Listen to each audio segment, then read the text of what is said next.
Chapter 69. The Reality. In the name of Allah, the most gracious, the most merciful. The sure reality. What is the sure reality? And what will make you know what the sure reality is? The Thamud and Ad people denied the coming of the calamity. As for Thamud, they were destroyed by the awful cry. And as for Ad, they were destroyed by a furious violent wind, which Allah imposed on them for 7 nights and 8 days in succession, so you could see men lying overthrown as if they were hollow trunks of date palms. Do you see any remnants of them? And Pharaoh and those before him and the overthrown cities committed sin, and they disobeyed their Lord's messenger, so he punished them with a strong punishment. Surely, when the water rose beyond its limits, we carried you in the floating ship, that we might make it a remembrance for you, and that the keen ear may hear and understand it. Then when the trumpet will be blown with one blow, and the earth and the mountains shall be removed from their places, and crumble with a single crushing.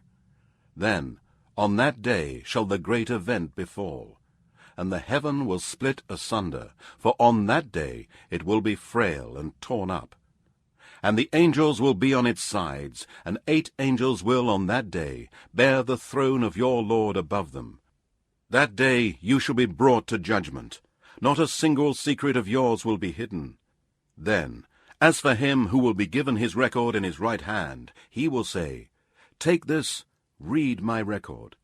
Surely I believed that I would meet my account. So he shall be in a life well-pleasing, in a lofty paradise, with fruit in bunches which will be low and near at hand.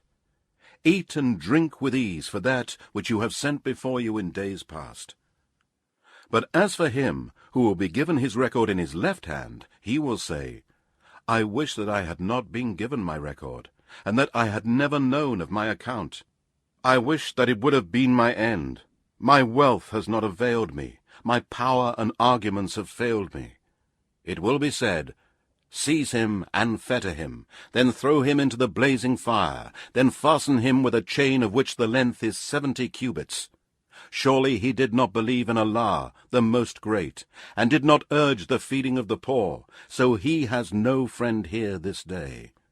Nor any food except filth from the washing of wounds, none will eat except the sinners and disbelievers. So I swear by whatever you see, and by whatever you do not see, that this is surely the word of an honored messenger. It is not the word of a poet, little is it that you believe. Nor is it the word of a soothsayer, little is it that you remember. This is a revelation sent down from the Lord of mankind, jinn, and all that exists. And if he, Muhammad, had forged a false saying concerning us, we would surely have seized him by his right hand, and then certainly would have cut off the artery of his heart, and none of you could prevent us from punishing him. And surely this Quran is a reminder for the pious. And surely we know that there are some among you that deny it. And indeed, it will be an anguish for the disbelievers on the day of resurrection. And surely it is an absolute truth with certainty. So glorify the name of your Lord, the Most Great.